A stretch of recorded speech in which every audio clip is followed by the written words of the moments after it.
E é isso aí, senhoras e senhores, vamos dar início a uma nova edição do Tributos Direito Podcast, o podcast de quem vive o direito tributário. Ao meu lado, Júlio César Santiago, como é que você vai, Júlio? Tudo bem, Rogério? Hoje a gente está com um tema aí... Tema internacional, vamos assim dizer, né? Tema extremamente complexo. Isso, que atravessa fronteiras. A nossa convidada é a Thaís Rodrigues. Tudo bom, Thaís? Como é que você tá? Tudo ótimo, muito obrigada pelo convite. Muito feliz de estar aqui com vocês hoje. Olha, gente, a Thaís é super especialista nessa matéria sobre planejamento tributário internacional. É sócia do maior histórico brasileiro, do Matos Filho. Milita nessa área há muitos anos, bastante tempo. Não vou falar aqui questão de, né, que ela é muito jovem, não vou falar isso, né? Vai revelar a nossa idade. A nossa idade também. Mestranda em direito tributário e graduanda em contabilidade. Até peguei óculos para não ter certo, porque é difícil, né? Trabalhar as duas questões ao mesmo tempo. E como eu adiantei aqui, gente, a nossa conversa é sobre planejamento tributário internacional, e eu queria aqui, Thaís, tirar uma dúvida contigo. É quem está nos assistindo, imagina uma pessoa está nos assistindo e, já ouvi falar disso, mas por onde é que eu começo? O que que isso significa? Em que se aplica, né? Então, se você tivesse que dar um esclarecimento inicial sobre esse tema, como é que você diria para uma pessoa, poxa, Thaís, estou interessado, o que que você me diz, como é que eu posso me aprofundar, o que que eu trabalho quando eu lido com esse assunto? Bom, vamos lá, né? Acho que o que a gente normalmente vê, né, quando fala sobre planejamento tributário internacional é quando uma empresa vem para o Brasil, né? Acho que essa é a principal questão que chega aqui para a gente, né? Então, a gente tem alguma empresa internacional que ela quer começar a operar no Brasil, e aí vem um monte de questão, né? Primeiro como que eu abro a empresa, qual é a melhor estrutura societária que eu vou ter, quais são os tributos que eu vou pagar na minha operação, como que eu posso remunerar o meu investidor, né? Depois que começar a ter lucro no Brasil. Então, acho que começa nessa visão, né, de olhar para o investidor internacional, né, o que ele quer saber, qual é o custo tributário dele, qual vai ser o retorno dele. E aí a gente pode olhar tanto da parte do retorno do investimento. Então, normalmente o que a gente fala para o cliente que está chegando no Brasil, olha, você pode remunerar, né, ser remunerado via dividendos, que hoje ainda é isento, né? Então a gente tem essa vantagem competitiva no Brasil de ter um dividendo não tributado.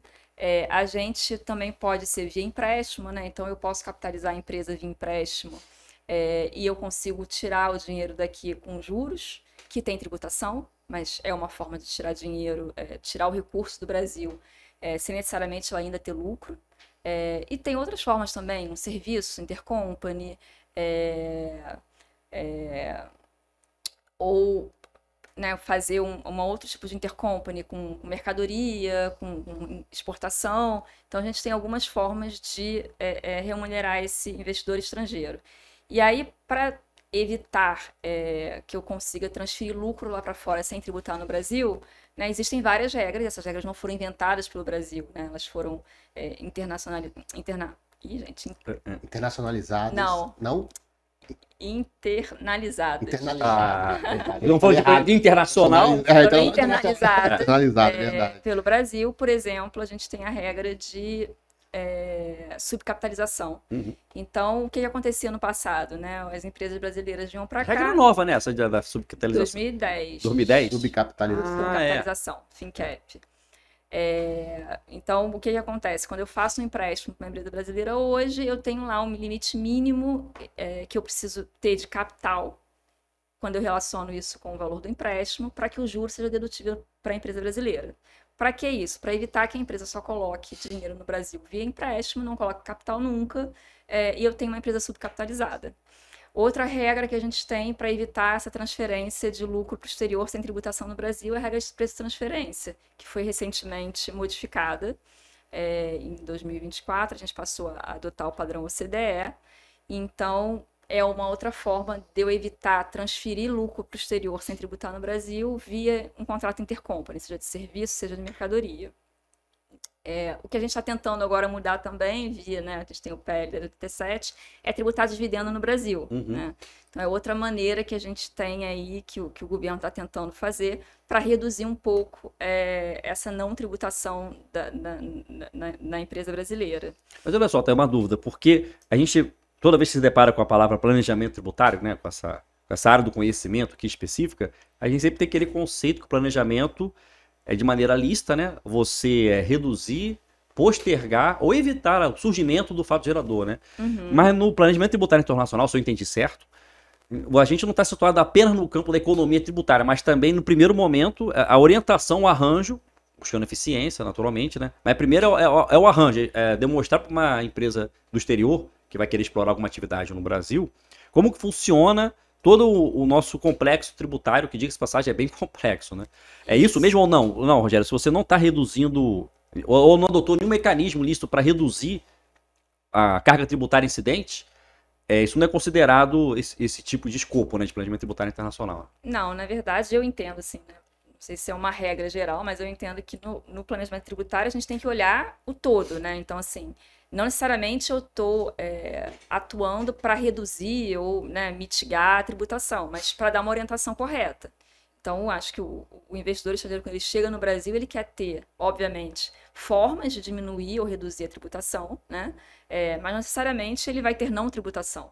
Então, o que a gente tem que fazer é demonstrar, né, da forma lícita, claro, qual é o ambiente tributário brasileiro, né, que a gente sabe que é complexo, né, e quais são as formas que ele tem de atuar no Brasil da maneira, obviamente, que consiga gerar o maior retorno para ele, né? E, obviamente, que uma das formas é você conseguir, né, tributar aquilo que é o correto, né? Nem mais, nem menos. Na né? verdade, assim, tem uma dúvida. A empresa, ela vem para o Brasil, né? Vamos pensar assim, tentar pensar um esquema bem simples. Ela está na França, ela quer começar a atuar no Brasil. Mas ela quer que esse dinheiro que vai ser gerado aqui no Brasil retorne para a França. Ou não? Normalmente sim, né? Ela vai querer ser remunerada pelo investimento que ela está fazendo no Brasil. É um investimento, ela está no Brasil, ela não quer ficar permanentemente no Brasil. Não. Pode ser sim ou pode não. Ou, assim, vamos evitar o capital especulativo. Vamos supor que ela queira mesmo ampliar seus horizontes e quer ficar no Brasil. Então, esses mecanismos que você mencionou, esqueci o nome dos juros, que é o Subcapitalização. Subcapitalização. Então, tudo isso é para evitar que quando a empresa brasileira remeta o dinheiro para o exterior, não vá tudo para ela. Tem que ficar contribuir um pouco com a estrutura da onde ela está. Na verdade, acho que a ideia principal é você tributar no Brasil, né? Acho que as leis tributárias hoje, quando a gente olha, né, para o internacional, vamos tributar no Brasil o lucro que deveria ser tributado no Brasil. A empresa brasileira. A empresa brasileira gerou um lucro, ela tem que tributar esse lucro aqui no Brasil antes de remunerar o investimento estrangeiro, né, o investidor estrangeiro. E obviamente que a gente tem formas de reduzir o lucro do Brasil, né, e conseguir remunerar mais o meu investidor estrangeiro. Por exemplo, fazendo empréstimo com juros. Da subcapitalização. Tipo assim, olha, eu estou só devolvendo, pagando com juros o empréstimo que eu fiz. Porque o juros é dedutível da base do IR, você economiza 34%, né? Exatamente. E aí o juros que eu paguei vira uma despesa operacional, seria isso? Exato. Então eu tenho uma despesa aqui. Despesa aqui que eu vou deduzir do imposto de renda. Que eu vou deduzir no imposto de renda. Entendi. E se eu pagasse por dividendos, por exemplo, eu ia primeiro tributar o lucro aqui, e aí depois eu ia mandar líquido lá para fora, sem tributação, sem os 15% que a gente tem nos juros, mas o dividendo não é dedutível, né? A mesma coisa se eu fizer um intercompany. Então, se eu faço um contrato de serviço com a empresa brasileira, que o custo, né, porque se eu contratasse esse serviço de um terceiro, eu ia pagar 100, mas eu contrato da minha empresa lá fora e pago 120, eu estou remetendo para ela 120 ao invés dos 100, e eu estou deduzindo mais, tributando menos no Brasil. Então, eu acho que os mecanismos que a legislação tributária cria, né, é justamente para evitar que você tribute menos aqui, de alguma forma que seria artificial. E isso está muito alinhado com a própria diretriz da OCDE, que a gente estava falando aqui, né, um pouco antes, que é justamente você tributar o lucro no país ou na jurisdição onde ele é gerado. No país da fonte, né? Da fonte desse lucro. Exato. Porque tem isso, né? Tem essa questão do princípio da fonte e do território, não é isso? Sim. E aí a grande discussão, né, que a gente vê hoje na OCDE é essa, né? Porque, e aí, sim... A fonte e a origem lá do estrangeiro. Se a gente olha aí, tem vários textos, né, doutrinários sobre isso que falam que durante muitos anos, né, os países ricos privilegiaram sempre o país, a tributação no país de origem, origem do capital. Ou seja, a França deveria tributar porque o capital é dela, então faz mais sentido eu tributar a residência do investidor do que eu tributar o local onde a riqueza é gerada, né, que seria na fonte. E sempre foi assim. A gente vê, quando a gente olha os tratados internacionais, né, que a gente vê da própria OCDE, o modelo OCDE, que não é o modelo, né, que é diferente do modelo da ONU, privilegiando sempre a residência do investidor, né? Enquanto que nos tratados que são mais pela versão da ONU, a gente vê que o privilégio é da fonte. Então, por isso que o Brasil tributa a fonte. E os países em desenvolvimento tributam na fonte, justamente porque a riqueza não começou aqui, né? Ela é gerada aqui, mas ela retorna para o investidor estrangeiro. Com a mudança, né, na economia, né, que virou uma economia digital, o que a gente vê é que hoje eu não tenho mais residência, não preciso mais estar em algum lugar para gerar riqueza, né? Porque eu posso produzir, eu posso ser o capital em qualquer lugar, né? E aí os próprios países desenvolvidos começaram a perceber que não faz sentido mais eu tributar só na residência. Por quê? Porque eu posso pegar a minha matriz e colocar em qualquer lugar do mundo. Na Irlanda, em Cayman, né? Onde quer que for. Coitada da Irlanda sempre leva essa pecha, né? Porque acho que em 2008 a crise se gerou, também foi para lá, de Big Techs, né? Não teve aquela crise, né? Porque, assim, Google, todo mundo foi para a Irlanda ali, para aquela área ali. A Irlanda tinha uma tributação corporativa de, sei lá, 0,01%, assim, era um valor irrisório de tributação. Todo mundo mandou matriz lá para fora para esses locais de baixa tributação. Como, na verdade, a economia digital não existe, né? Não tem uma fábrica criando nada que eu consigo ver que realmente... Tudo na nuvem, né? Tudo na nuvem. Não sei nem onde é a nuvem. E aí, hoje, se a gente olha, né? Até quando a gente vai olhar o BEPS, né? O que a OCDE criou, é justamente para tentar tributar dentro da economia digital não só o local da residência e não só o local da fonte, mas também o local onde a riqueza é gerada e criada, né? E aí se discute muito tributar, por exemplo, onde está o consumidor, né? Porque também, assim, existem vários artigos que falam sobre isso, né? Que eu tenho, hoje, eu posso estar com a residência num local, a fonte em outro local, mas a riqueza está sendo criada num terceiro local. E aí tem exemplo, por exemplo, pensar no Instagram, né? Eu posso ter um contratante do anúncio no Instagram na Irlanda, o Instagram, acho que nos Estados Unidos, não sei onde é que está a sede dele hoje, e o mercado consumidor daquele anúncio está no Brasil. E aí, onde é que eu tributo isso? Né? É na residência, é na fonte que está pagando pelo anúncio, ou em quem está consumindo esse anúncio? E aí fica uma dúvida, como é que eu vou... Aí criaram lá, né, a regra do Pilar One, né, que não está indo para frente, é justamente tentar tributar o mercado desse consumo, que não é nem fonte nem residência. E aí, né, no Pilar One, a gente tem uma diretriz que você cria, né, um acordo que já existe, né, multilateral, em que você tributa os 10% excedentes de um lucro de uma multinacional. E aí você divide esses 10% excedentes entre os países que geram aquela riqueza. Que é algo muito complicado. Assim, Mas o mais Pilar 1 complexo que o Pilar 1. O Pilar 1, pois ele é uma alternativa ao Pilar 2? Ou ele se Não, é outra coisa. Eles se complementam. Porque depois que essas big... Eu não sei se você me corrija se eu estiver errado, que eu lembro que... Depois a gente vai falar do proprietário ausente. Não, depois Bauman, proprietário ausente. Não tem mas tem a ver sim, não tem a ver? Não, tem a ver, mas isso é uma questão mais filosófica, teórica. Mas quando teve lá o problema do Lehman Brothers, e um pouco antes ali, que teve uma quebradeira geral ali, a Europa tinha feito um estudo dizendo que os consumidores dessas Big Techs estavam todos na Europa ali. Exato. Google, Microsoft, tá tudo na Irlanda, mas os maiores consumidores estavam na Inglaterra, na França, e eles não estavam recebendo a parcela desses lucros que estavam retornando aos Estados Unidos. Então começou a ter essa briga. Aí surge o BEPS, né, para poder... esse acordo, né, para tentar assim, olha, vamos da erosão da base tributável. Então vamos tentar mexer nisso aí para poder... acho que isso foi isso. Os países desenvolvidos começaram a perceber que... estavam perdendo, né? Não adianta mais você focar só na residência. Isso, então daí surgiu isso, né? Exato, você tem que focar onde está sendo, de fato, consumida a riqueza. Então você tem que tributar também, não, né? Porque você consegue no mundo digital colocar onde você quiser, né? E eu acho que pós-pandemia aumentou mais ainda, porque você não precisa nem mais... Porque, né, se a gente olhar as legislações que falam de substância hoje, na nossa própria legislação, né? A substância é ter a diretoria, ter reunião naquele país, um mínimo de tantas pessoas.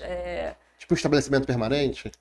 Mas assim, hoje Não tem, né? eu posso ter reunião online. Lá. Então, assim, já que está o diretor de uma Tá empresa, lá não no precisa Japão. necessariamente estar lá em Cayman sentado, ou sentado em Singapura, ou sentado na Holanda, não precisa mais, né? Então, assim, ficou ainda mais fácil você mover não só o capital, mas como conhecimento, as pessoas, né? Assim, ficou tudo Esse muito... pilar 1, em tese, seria para poder diminuir os efeitos negativos de tudo isso. Dessa na parte, verdade, né, capturar, da fonte. na verdade, para que o mercado consumidor capture um pouco da tributação, né, daquilo que Está você sendo vai gerado, da consumir. riqueza que está sendo Porque a gerada. riqueza está sendo gerada e, de fato, assim, é muito difícil, né? Só que quando a gente olha, e no Pilar One, esse acordo lá, que é multilateral, que já está pronto o acordo, mas precisa ter consenso. Aí que é difícil. E aí não tem consenso. O Pilar 1, né? Porque o Pilar 2 teve 170 e poucos países. Exato, mas aí... É outra discussão, né? O Pilar 2 ele pode ser, como é que se fala, adotado por cada país independentemente. É óbvio que para ele realmente cumprir o papel dele, todo mundo teria que aceitar. Porque que adianta, né, o Brasil pagar o 15% de tributo mínimo e lá fora não aceitarem os 15% que eu paguei para reduzir a tributação. Vamos contextualizar para nossa isso que eu ia falar. audiência. Agora O já... Pilar 2. Antes do Pilar 2, só dar uma resumida no Pilar 1. O objetivo ali é descobrir para onde vai a riqueza nesse sentido de fonte, residência, mas tem o mercado consumidor, que é quem gera a riqueza e não está usufruindo também desse... O Estado local, aí o proprietário ausente, na verdade, ele tá brincando disso. Eu vi um vídeo nele, achei interessante isso. Mas porque o Bauman diz que hoje foi o que você acabou de falar. O Zygmunt Bauman também fala isso, que hoje o capital ele não tem localidade. O capital ele migra globalmente. Uhum. Então o dono do capital pode estar lá na Irlanda usufruindo da riqueza aqui do Brasil. Se a gente pensar, eu sempre citava esse exemplo, né? Você pensar numa Companhia Siderúrgica Nacional, né? Uma CSN que tem a sede de Volta Redonda. Às vezes os acionistas estão todos em Nova York, então eles comandam ali aquela empresa longe da localidade. Então o que o Bauman diz é justamente isso, que às vezes o capital não tem um certo compromisso com a localidade. Uhum. Mas e se aí... o Bauman conhecesse a Receita Federal... Não, porque Júlio, o Brasil... É impossível você fazer uma remessa. O banco nem faz, não é isso? O banco, para você fazer uma remessa internacional, se você não chegar lá com um imposto retido na fonte, ele nem manda esse dinheiro. Então o Brasil ele foi um caminho mais fácil. A Receita Federal foi, desse ponto, ela foi. Assim, o Brasil mais ou menos, optou sim, tributar na Júlio. fonte. Mas aí o que acontece? Tem que ter fonte brasileira. Às vezes você tem consumo brasileiro, mas você não tem fonte mais. Porque com a economia digital eu consigo ter residência num lugar, a fonte num outro lugar e o consumo num terceiro. E você Como tem é que essas você fintechs captura aí, né? esse terceiro, o mercado consumidor? Você não vai conseguir capturar. No consumidor, porque o exemplo que eu dei, que a Receita Federal ela vai muito na fonte, é muito para operações como a contratei um serviço técnico, vou pagar um royalty, vou pagar JCP, vou pagar... Tudo isso daí não tem como discutir nem se é território ou fonte, porque a Receita Federal já vai na fonte já. Exato. E se discute depois. O Brasil optou por esse modelo, né? Mas você pode diminuir a base Agora, a realmente, base a da questão do fonte. consumidor final, realmente, hoje em dia, uma boa parte da economia consegue chegar direto ao consumidor final, e aí não tem nada a ver com fonte nem nada, né? É bem diferente, realmente, a lógica. E o Pilar 1 seria para tentar mexer nisso aí. Isso, e é isso, assim, e acho que talvez, né, tô falando aqui sem ter lido sobre isso, tá? Mas talvez seja mais difícil os Estados Unidos aceitar o Pilar 1, porque aí realmente eu vou pegar um percentual do lucro das grandes Big Techs e vou ter que distribuir isso por outras jurisdições, né? E aí, assim, para os Estados Unidos, né, ele vai pensar, peraí, não, eu não quero que a minha Big Tech seja tributada nem aqui nos Estados Unidos, né, porque ele abre mão disso, né, ele não determinou necessariamente a volta, né, o retorno das matrizes para os Estados Unidos, assim, só aconteceu naturalmente porque eles reduziram a tributação corporativa. Mas também não quer que ele seja tributado em outro lugar, né? Então, basicamente, eu quero que esse lucro que não é tributado não seja tributado, né? É lucro da minha Big Tech. Mas a ideia é essa, né? De alguma forma você conseguir distribuir melhor essa riqueza. Não concentrar só lá na... Não concentrar... Na- Na verdade, porque é uma riqueza não tributada, né? Acaba não sendo tributada em nenhum lugar. Nenhum lugar. Agora, voltemos ao pilar 2. Para Voltemos, contextualizar o pilar 2. Vamos começar o pilar 2. É. Né? Então, aí o pilar 2, que assim, que quando, né, eu comecei a estudar sobre isso, eu achei que o pilar 1 iria primeiro. Fosse mais... Porque assim, muito mais fácil, né? Assim, eu acho que é mais... O discurso é melhor, né? Vamos pegar esses 10%, que é um excesso de lucro, e distribuir, né? Do que você obrigar a ter uma tributação mínima global de 15% para todas as jurisdições. Só fazendo um parênteses, mas o que seria o excesso de lucro? Aí tem um cálculo louco. Já era. Vamos gravar um tarde da noite. Eu teria que olhar uma cola, porque é um cálculo. Mas existe um lucro que, sei lá, excede alguma coisa. Exato. E essa parcela seria utilizada aí para distribuir. Isso. Então, aí tem lá, nesse tratado multilateral, tem esse Tem como é que faz como o é que faz esse cálculo? Exato. Tá, então vamos voltar pro pilar 2, eu te atrapalhei. Não, então, aí, né, o pilar 2, a ideia é você ter uma tributação mínima global justamente para acabar com a competição lá entre os países, né? Que seria quase a nossa guerra fiscal do CMS, mas imposto de renda global.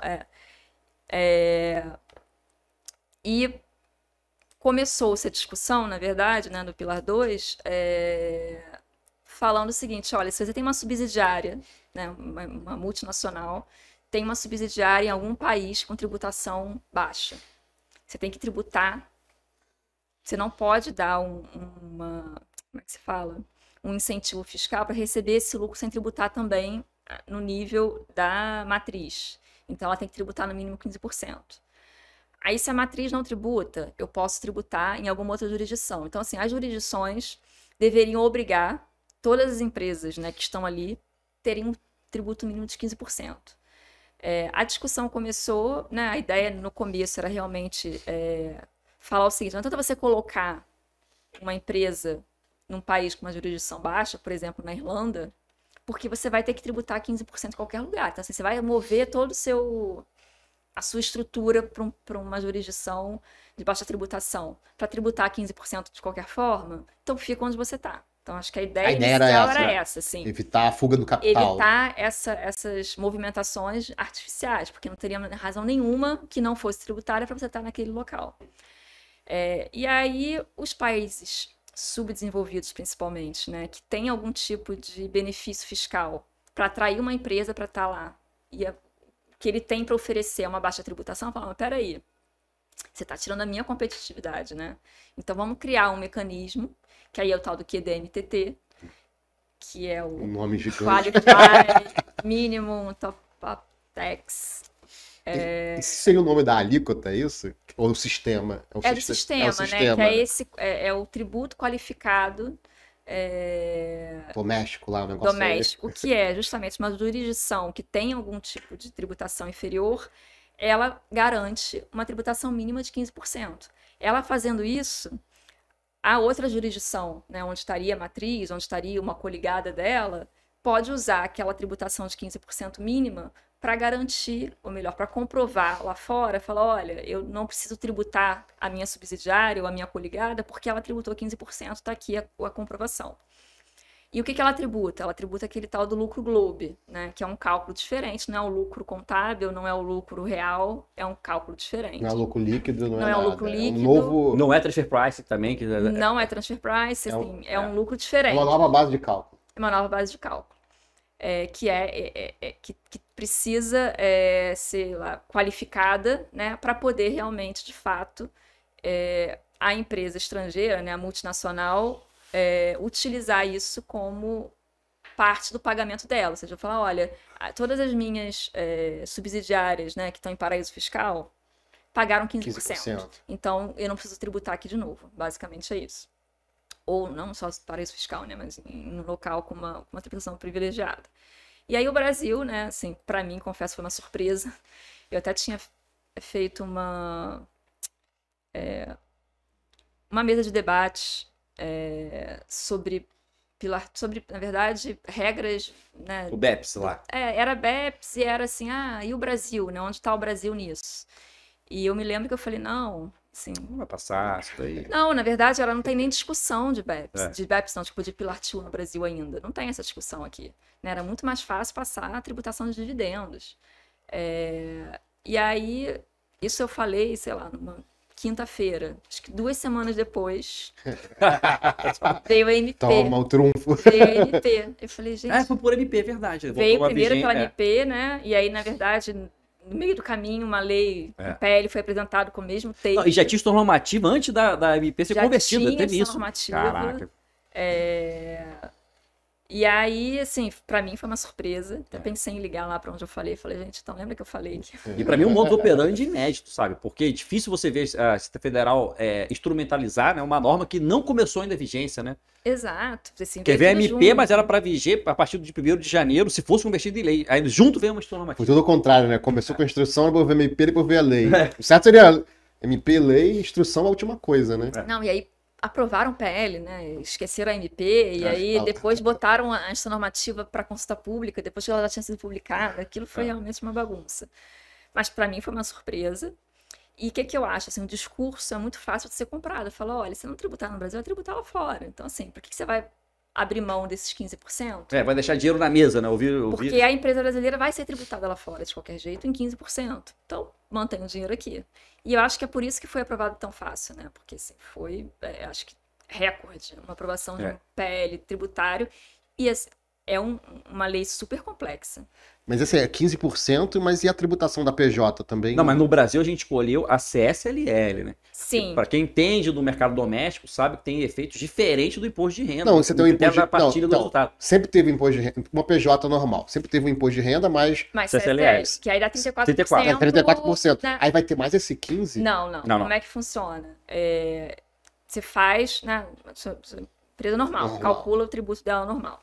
Aí você vai ver qual foi a alíquota efetiva dela, né? Então, 34% quase ninguém paga. Essa que é a verdade. A alíquota efetiva é sempre menor. Bem menor. E aí lá, a Receita Federal publicou, né, a alíquota, agora eu não me lembro qual é, mas a alíquota efetiva brasileira das pessoas jurídicas no lucro real é muito menor do que 34%. Se olhar no lucro presumido, né, 10,88% para quem presta serviço. E aí, o que esse adicional fala? Olha, toda vez que você tiver uma alíquota efetiva que seja menor do que 15%, você vai pagar essa diferença, para chegar até no mínimo 15%. Mas eu não preciso passar de 15%. Então, se a minha empresa hoje tem uma alíquota efetiva de 22%, por exemplo, não vai pagar o adicional. Não vai pagar o adicional. Agora, para quem tem algum benefício fiscal que faz a redução, né, para menos de 15%, aí ela vai pagar essa diferença. Via adicional de CSL, foi criada a CSL no imposto de renda. Eu acho que teve, assim, talvez tenha uma motivação, né, pela CSL não ser dividida lá com os municípios, né, ela é contribuição, é totalmente federal, mas eu também acho que ela é muito mais fácil de aprovar. A anterioridade dela também era mais fácil. Então, assim, eu acho que a gente teve as duas coisas, né? Tanto a parte, né, de não ser imposto, ser contribuição, mas também acho que é uma forma mais fácil de aprovação. A gente veio com esse nome, uma contribuição social sobre o lucro Não, líquido. isso é um adicional de CSLL, cara. Mas Esse negócio de CSLL que já existe, ó. Aí eu falo dizer, ó, vai pagar a diferença para completar 15. Agora, minha dúvida é se é o lucro Globo que tem que chegar a 15 ou o imposto de renda normal da empresa.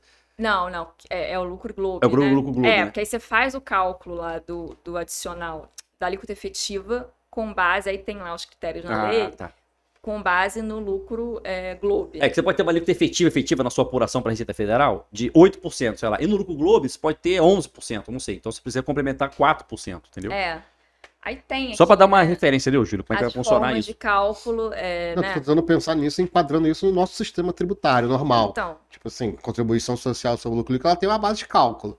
O imposto de renda tem outra base de cálculo, mas esse novo aí de 15%. Então, a questão sobre... ela é uma contribuição social sobre o lucro líquido ou ela é uma nova contribuição chamada de adicional? então. Eu já vi CSL? doutrinas explicando que isso era uma CID disfarçada de Exato. CSLL, vai ter Que essa...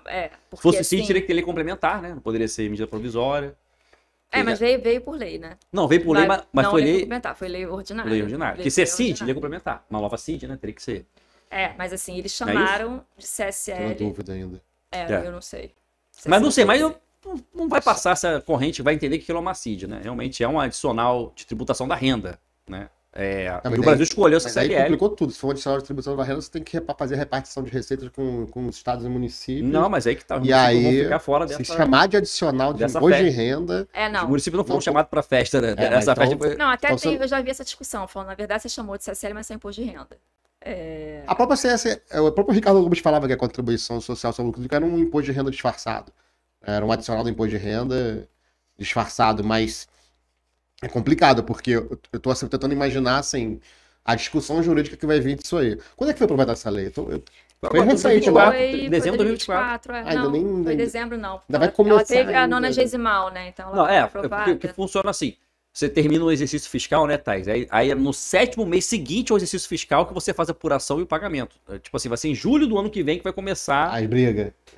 Foi 27 de dezembro de 2024. Então, ainda nem começou ainda, assim, as apurações. Ó, mas Júlio, né? eu vi o seguinte, segundo o Senado, 290 empresas serão alcançadas, você tem que ter um faturamento de 750 milhões de euros, né? Isso, Thaís? Nos últimos 4 exercícios e 12 exercícios, né? É, Não, mas a então, multinacional tem que ter, né? Então você pega a multinacional, vê o lucro global. Mas a lei vinculou a esses contribuintes, aos nossos contribuintes desse, não falou nada disso. Não fala. Só falou que era, então, a discussão verdade, Tá, sabe qual é a minha dúvida? É multinacional. Por exemplo, multinacional. Então, multinacional que atinge esse patamar de 650 milhões, que vai dar ali de euro, vai dar 6, não sei, vai dar muito dinheiro. Mais de Alguns- bilhão aí. 4,2 bi, mais ou menos. É. Mais ou menos. Aí, tudo bem. Aí eu vi lá que das 290 empresas, 20 são brasileiras. Mas tem empresa, por exemplo, que não é necessariamente uma multinacional como cada loja de Renner. Eu vou falar que é uma sociedade anônima. Inclusive, sou acionista dela, tem ações na bolsa, tudo. Não sei, não sei. E a Renner tem uma operação pequenininha no Uruguai. Aí Que é será paraíso que... fiscal, né? Não, mas não é porque é Brasil fiscal, porque ela tem loja no Uruguai. For no Uruguai, você vê lá, você vê Renner e tudo, né? Se a gente olhar no conceito da lei, ela Teria é que- uma multinacional. né? Era uma multinacional. Ou mesmo, por exemplo, tudo bem, Banco Itaú tem... esse pessoal realmente é multinacional mesmo, né? Mas tem muita operação brasileira que o sujeito, às vezes, está no início de expansão, como, por exemplo, a M Dias também, que é uma empresa de ações na Bolsa de Valores, né? Que é a indústria de chocolate, de biscoito, massa, macarrão e tudo, do Ceará. Ela também tem uma operação que ela comprou agora, final do ano passado. Você comprou uma empresa no Uruguai também para começar a explorar. Virou multinacional. Ela também tem esses patamares aí. E aí a gente tem um... Então, isso vai refletir na estratégia das empresas, Júlio. Vai, então. E já existe, né? Porque assim, o Brasil nunca estimulou as empresas brasileiras a saírem do país. Bem lembrado. Porque a gente tem aquela regra lá de lucro no exterior, né? Que tem toda essa discussão que está aí na STF, de novo, né? Se tratado pega ou não pega, quando você tem uma empresa com lucro no exterior, né? Que são as empresas que têm subsidiário no exterior. Você diz aquela discussão de tributar as coligadas, que a né? gente chama que a gente chama de CFC, que o Brasil não tem uma CFC rule, né? Ela tem, na verdade, uma tributação em bases universais. Então, toda vez que, assim, no mundo inteiro, não vou falar que é no mundo inteiro, né? Mas muitos países do mundo, né? Que estimulam que as suas empresas se expandam para o exterior, elas têm regras que limitam a tributação do lucro apurado no exterior. O Brasil não. O Brasil quer que todo lucro do exterior seja tributado 34% no Brasil também. Por equivalência patrimonial, que é o que eu acho que é o mais grave. Que é por equivalência, que é a tal da discussão que está tendo agora no STF, né? Que estão dizendo que não, na verdade, você não está tributando lucro no exterior, você está tributando a passada do investimento da controladora aqui no Brasil, né? Não é o lucro inteiro da coligada lá fora, é só... Não, depende, se você tem controle, né? se não tem controle. Se for controle... Não tem uma regra dessa, se tem controle, se é minoritário, então tem uma... Então, quando é controlada, né? Quando eu tenho uma controlada no exterior, eu tributo o lucro dela todo no Brasil. Mas só no proporcional ao investimento que ela fez. Mas se ela é 100% minha, eu vou tributar 100% aqui. É um investimento. E aí eu tenho tratado. O problema da equivalência patrimonial é esse, cara, que eu não teve disponibilidade. Normalmente o tratado fala, você vai tributar no Brasil quando você realmente repatriar, né? Trouxer dividendo. Quando distribuir. Agora, enquanto isso, não. Assim, o Brasil optou por fazer uma tributação em bases universais. E assim, parece que hoje o Brasil é um dos únicos que continua tendo isso. A maior parte dos países mudou para territorialidade, ou seja, só tributo o lucro gerado dentro daquele país, porque eu quero incentivar que as minhas empresas estejam no exterior. Ou tributa só aquele lucro que é um lucro não operacional, ou seja, um lucro de um royalty que eu botei lá fora, ou um juros que eu botei o dinheiro para investir em Cayman. Aí eu vou tributar aqui. O Brasil não, optou por fazer, né, a tributação global. E aí a gente, além disso, vai ter um Pilar 2. Na própria legislação fala que você vai ter que fazer adaptar, né, a CFC brasileiro, ou a TBU brasileiro, adaptar com base na regra do Pillar 2, para você não ter uma tributação dupla, né? Porque você vai tributar o lucro da subsidiária, tributar o lucro brasileiro 15% no mínimo, e a subsidiária tributou lá fora também, né? Como é que você vai conviver com essas duas tributações? Talvez eu gere uma bitributação na empresa brasileira e vou desestimular, assim, vale a pena a Renner abrir uma loja no Uruguai? Tá vendo? Uma lojinha, só para começar o mercado, para expandir, eu acho que isso realmente é um problema que os legisladores não se atentaram, a gente precisa de alguma maneira. Eu vi que o Japão, por exemplo, ele tributa no exterior, né? Lucro obtido no exterior. Mas se você trouxer esse capital de volta, isenção. Você entendeu a lógica, por exemplo, né? É você estimular... É melhor você ter lucro fora do Japão do que dentro do Japão. É um incentivo para você trazer divisas. Que é você baixa a sua moeda e controla a inflação, né? Sim. Enfim. Então tem uma série de mecanismos que o sistema tributário é utilizado, né, para esse tipo de finalidade, e que o Brasil fica muito nesse viés de precisar arrecadar, tem que acordar. Acho que não é o viés de precisar arrecadar, mas você está investindo no Brasil, tem muito estímulo fiscal para, sei lá, exportador. O exportador mantém uma empresa lá fora para fazer essa distribuição.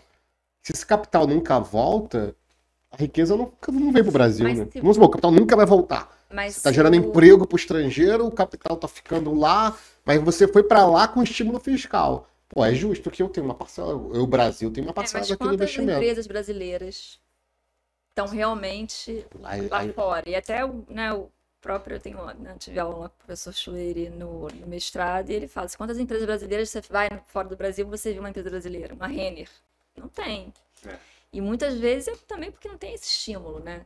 Assim, a gente consegue ver banco, né? Itaú, mas para o tamanho do Brasil, né? Para a importância que a gente tem, para a quantidade de empresas que assim, poderiam se expandir, será que a gente está de fato estimulando a empresa brasileira a ser uma empresa internacional? Ou a gente quer manter ela aqui para tributar 34% aqui, né? Assim, é uma questão de escolha fiscal também, né? O que a gente quer. Eu já não sei, esse número, não tenho ideia de quantas empresas tem uma filial lá fora. Vamos resumir assim. Mas quando a gente olha, viajei fora do Brasil, quantas empresas brasileiras você vê lá fora? Olha só, pelo que eu vi no Senado, eu estou imaginando que eles levantaram as empresas que têm essa grandeza de faturamento, 750 milhões de euros, nos últimos no intervalo de 4 anos tem que ser 2 anos. Isso. Se durante, 4 anos, durante 3 você não atingiu, você está fora da regra, né? Uhum. E que tenha, enfim, operação fora do Brasil para ser considerada multinacional. Seriam 20 empresas brasileiras que seriam alcançadas e 270 empresas multinacionais, né?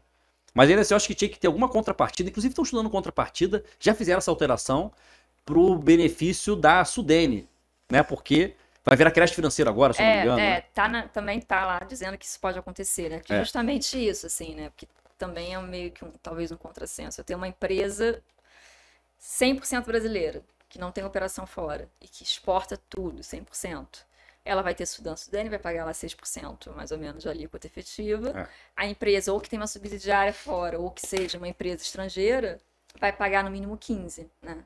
E aí, quando eu estou pensando numa empresa brasileira que só tem uma subsidiária lá fora, eu estou perdendo competitividade da minha empresa no exterior. E assim, faz sentido, porque a ideia eu vou tributar no mínimo 15%, né? Foi essa, pelo menos, o discurso que foi utilizado. Se eu não tributar aqui, vai tributar lá fora. Mas esses 15% que eu estou tributando aqui, quando eu estou falando da minha controlada no Brasil, eu não vou tributar lá fora. Então, eu estou só optando em tributar 15% aqui, né? Diminuindo a competitividade internacional dessa empresa que a controladora está no Brasil.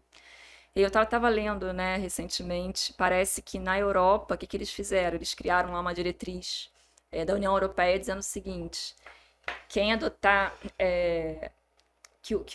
a tributação mínima de 15% deveria valer não só para as empresas multinacionais, mas para as empresas europeias que só têm operação em cada país, justamente para evitar que a empresa multinacional perca competitividade.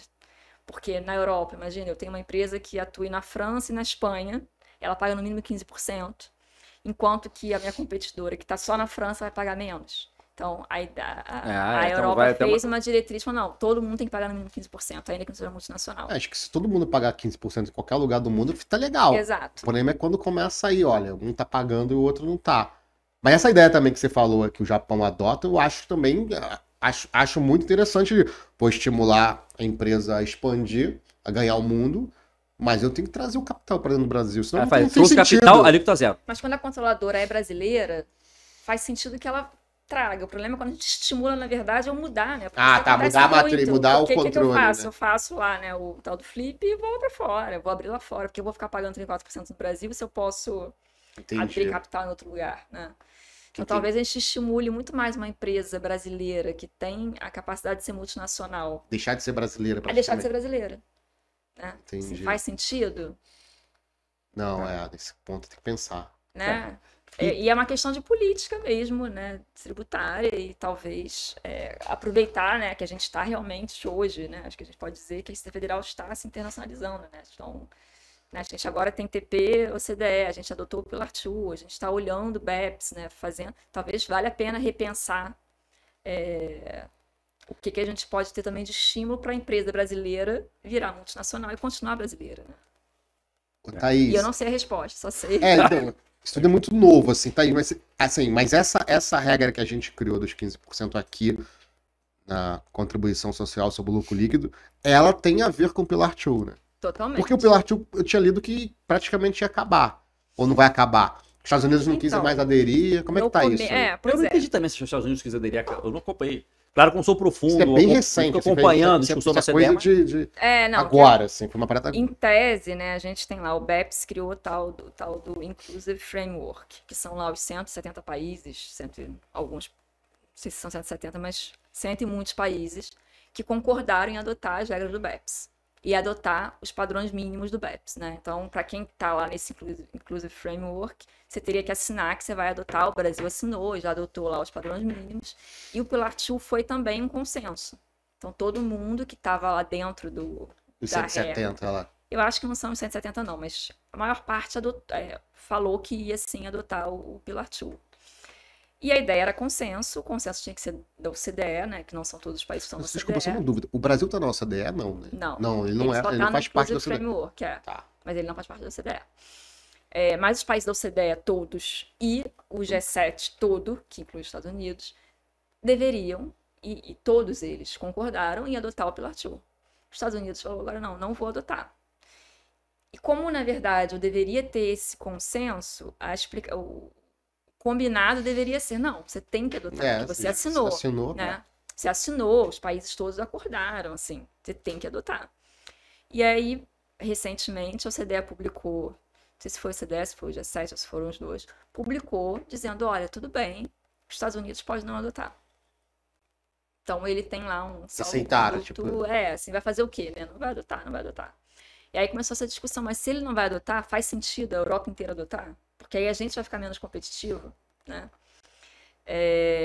E conversando, até recentemente tive uma reunião com um advogado da Holanda e ela me estava falando, olha, o Pilar 2 foi adotado via uma diretriz da OCDE, né? E parece que mudar uma diretriz da OCDE é muito difícil.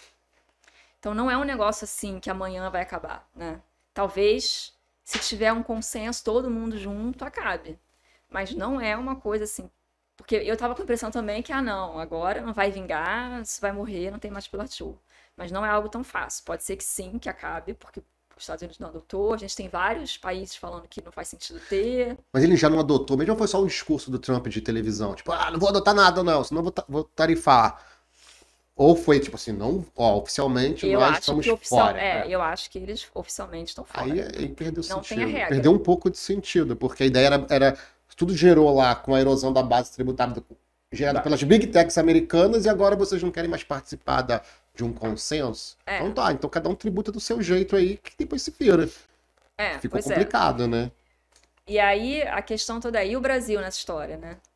A gente tem um adicional de CSL. Já criamos, né? Super recentemente, acho que umas 2 semanas atrás, ou 3 semanas atrás, a OCDE certificou, porque assim, para o que eu pagar no Brasil, né, os 15% mínimo lá que eu pagar no Brasil, serem considerados para fins de comprovação lá fora de que foi pago o imposto mínimo global e eu não precisar pagar de novo, a OCDE tem que certificar que o nosso QDMTT ele tá de acordo com o Pilar 2. Tá de acordo com as regras. E certificou. Então, assim, hoje o adicional lá da CSL é considerada, dentro da regra da CDE, como um QDMTT válido, né? O que é bom. Então, assim, a gente tem uma garantia de que o que for pago aqui vai ser aceito lá fora. Então, acho que mais talvez um aspecto aí de que, pelo menos, 2025 a gente vai ter o adicional, 2026 talvez, né? Eu não vejo discussão de que porque os Estados Unidos não vai aceitar, a gente vai revogar a lei. Não tenho visto isso. Mas é assim, vamos supor que uma empresa aqui pague os 15 ou pague um adicional desse nos Estados Unidos. Isso vai gerar crédito aqui no Brasil? Então, o Brasil não adotou, porque o Brasil só adotou esse QDMTT, que é a empresa brasileira local pagar no mínimo 15%. Ela não adotou as outras regras do Pillar 2, que é eu ter que pagar, né, assim, por exemplo, a empresa lá fora pagou menos. Eu sou uma coligada aqui, né? Eu posso, que aí eu não me lembro o nome, depois eu olho aqui. Tá. Mas a empresa brasileira fala o seguinte, olha, já que lá nos Estados Unidos você não tributou, eu vou tributar 15% aqui no Brasil. Essa regra a gente não adotou. Não adotou. Não adotou. E a gente também não adotou a regra que é eu tributar no Brasil o mínimo 15% da minha subsidiária. Então, eu tenho uma subsidiária em Cayman. Ela não tributou 15%, eu tributo no Brasil. E nem precisaria, porque a gente já tem a regra de tributação... Favorecido lá. Não, universal, né? Então, o lucro da minha subsidiária vai ser tributado aqui de qualquer jeito. A gente já tem essa regra, né? Os outros países que não tinham uma regra dessa, que passaram a ter uma regra de tributação global. E, por exemplo, uma multinacional brasileira, ela vai poder pegar esse 15% que ela pagou, vamos dar o exemplo da loja Renner, né? Pagou lá 15% no lucro dela no Uruguai, né? Da subsidiária dela no Uruguai. Ela vai poder bater do imposto de renda dela aqui no... Já pode, né? Porque a gente já tem dentro da regra de tributação em bases universais, o tributo que você paga no exterior, você abate do tributo devido no Brasil. Então, a gente já tem essa regra, nossa regra de tributação universal já garante... Pelos tratados para evitar dupla tributação ou não? No Brasil não precisa nem de tratado. Para usar o tributo do exterior, não, né? Precisa de tratado para algumas outras coisas, mas... Essa regra não precisa. Cara, isso tá muito confuso. Eu sei, mas, Júlio, eu já tô misturando um tempo aqui, Júlio. Fabiano já me avisou ali, ó, Rogério, não sei o quê, 4 minutos e tal, toma aqui já, caminhando Na verdade era isso, né? Eu tô, assim, esperando chegar o ano que vem pra ver os mandados de segurança lá que vão surgir. Se bem que acho que não, que é pouca gente que lida com... então, 200 empresas, vamos supor, a gente tem tido lá no escritório, né, muita discussão, muitos clientes, né, a maior parte das nossas discussões com clientes sobre Pillar 2, que não são muitos clientes assim, né, porque não são tantas empresas, mas o que a gente tem de discussão normalmente eu me enquadro ou não me enquadro na regra. Eu sou uma entidade abrangida, agora não lembro qual é o nome que tá na lei, ou não sou, uma entidade constituinte ou não sou, porque, né, primeiro tem que saber se eu me enquadro na regra ou não. E aí, obviamente, quem vai fazer o cálculo, normalmente, são as consultorias Big Four, né? Ou vão fazer o cálculo interno. Mas a gente tem visto muito mais esse movimento de saber se enquadra ou não, do que ainda a discussão de base de cálculo, de se vai discutir ou não vai, se vai entrar com nota de segurança para falar que adicional de CSL é inconstitucional. Tem isso, né? Assim, a gente não tem visto ainda esse tipo de discussão, mas eu acho que vai acontecer, né? Não, e no Brasil funciona assim, né? Aí a empresa viu lá na legislação que se ela entrar, ela não vai poder usar o crédito, tipo, uma afastou judicial. O que ela faz? Associação. Aí como é que vai funcionar isso, né? Eu não sei se falou do litígio indireto, né? Sei lá, uma coisa... A lei fala questionar direto ou indiretamente. Indiretamente, então mas assim, eu não sei se o indiretamente mesmo CNPJ, né? Ou então, por exemplo, eu vou questionar, não estou questionando o adicional em si, eu estou questionando a base de cálculo, se era essa a ideia, a forma do cálculo, ou se questionar via uma associação, por exemplo. O que é esse indiretamente não está claro, né? O que está claro é que terá que voltar aqui no Tributo de Direito. Esperar 2026 aí para... Já matar para ser a nossa referência aqui na tributação internacional. É isso aí. Muito obrigado aqui, Tete, pela presença. Suas considerações finais, por favor, né? O tempo voou, hein? Na verdade, eu acho que de consideração final é porque tá tudo muito incerto, né? Então, realmente, eu acho que vale a pena voltar daqui a um tempo com mais certezas, né? E menos dúvidas. E aí, eu achei que Pillar 2 não ia pro Brasil ver, então eu vou falar, não vou garantir que não vai sair, né? Nada mais é certo, né? Pode ser que hoje eu fale, não vai revogar, e daqui a 2 semanas revoga, né? Montes, muito obrigado. Pessoal que nos acompanhou, não deixe de se inscrever no canal também, deixar seu like, né, Júlio? Seguir nossas redes sociais. Comentar. Isso aí, Tributo Direito tá crescendo muito e a gente agradece todo o apoio que vocês nos dão para continuar com esse projeto aqui. Muito obrigado, fiquem com Deus e até a próxima.